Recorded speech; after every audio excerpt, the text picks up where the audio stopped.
Welcome to the program. I'm Mark Imperial. This segment's being brought to you by booksgrowbusiness.com. It's the place where busy professionals get their books done to educate consumers, grow their practices, and to leave a legacy. I'm doing a series of spotlights on remarkable business intermediaries from across the country.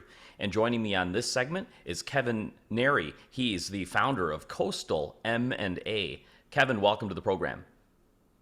Thank you. Kevin, tell us a Happy to little be bit here. about your work and specifically, who are the types of clients that you specialize in helping?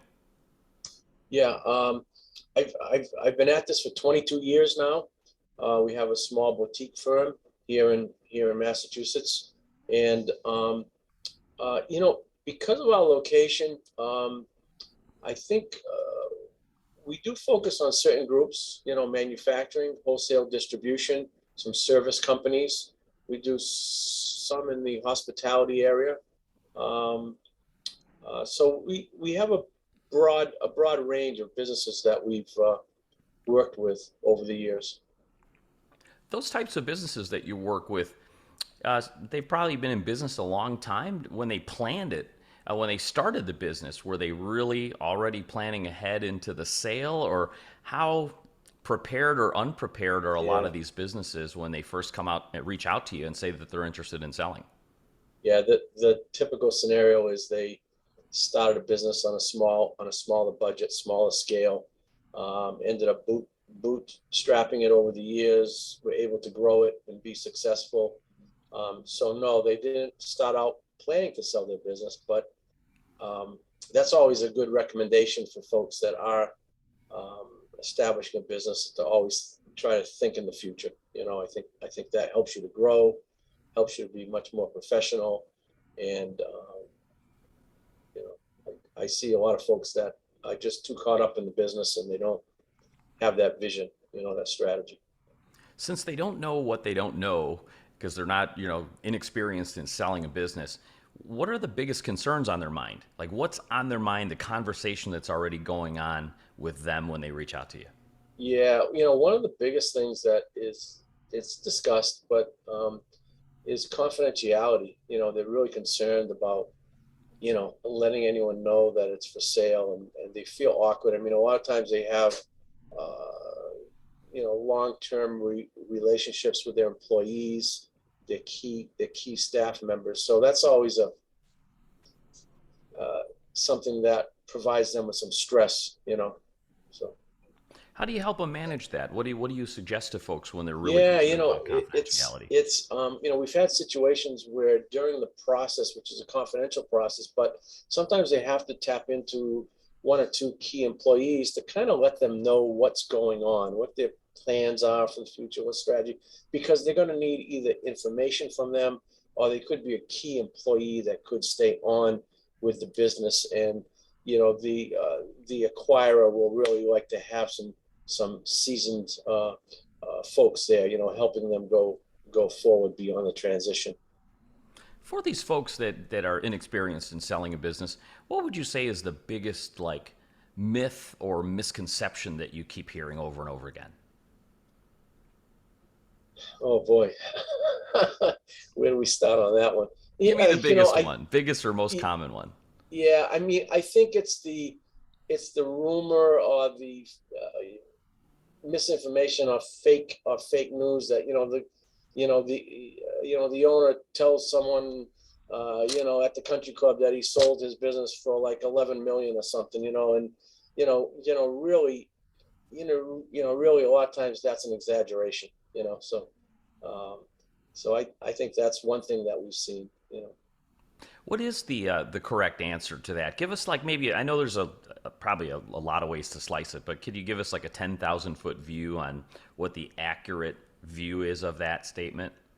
Yeah, yeah, because first of all, these deal structures, a lot of times no one's just going to come and plunk a pile of money on the table for you in a satchel.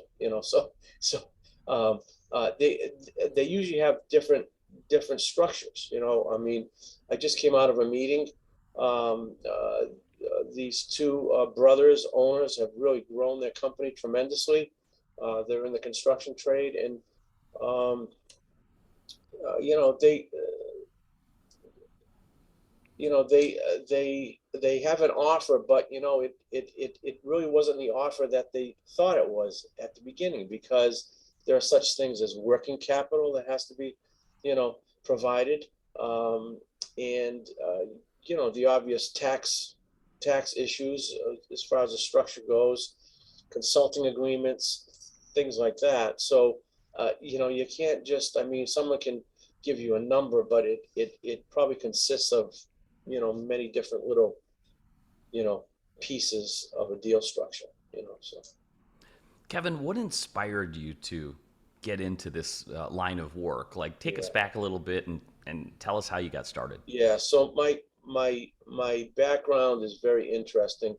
Out of college, I worked for at the time one of the largest banks around, Sharman Bank up in Boston, and I was in the custodial area, and at that time I was responsible for four funds. We did fund accounting up there, and for a small little company called Fidelity back in the 70s, when they just were starting out. But from there, I got involved. I mean, accounting and taxes were my focus. I worked for public accounting firms, worked in manufacturing, and ultimately owned my own business, which I sold. My wife and I sold um, about 22 years ago. And then at that time, um, it wasn't natural, because I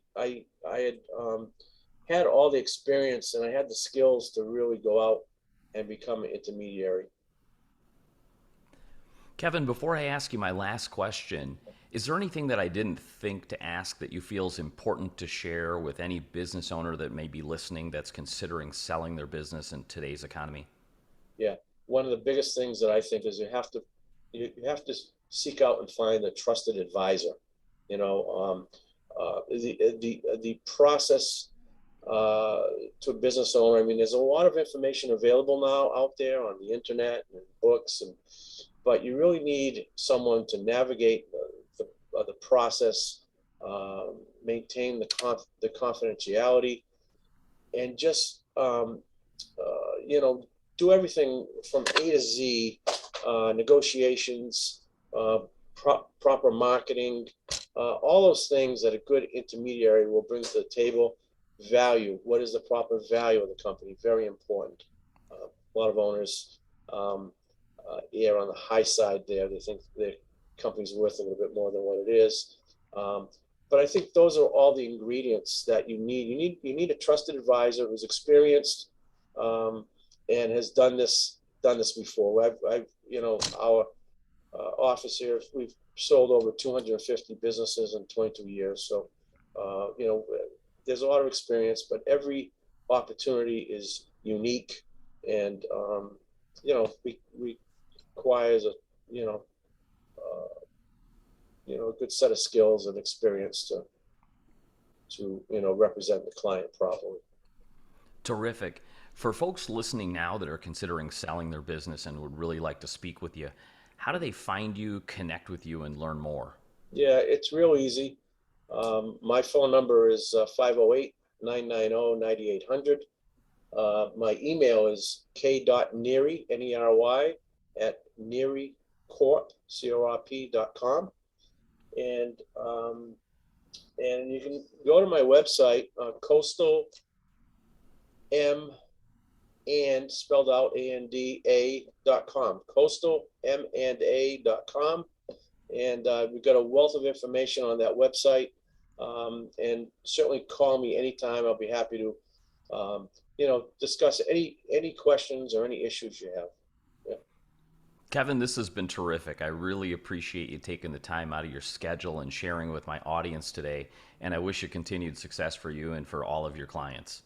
Okay, Mark, thank you very much for the opportunity.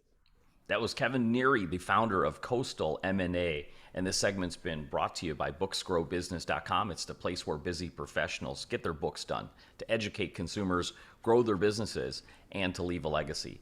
That's all for now. I'm Mark Imperial, and thanks for joining me.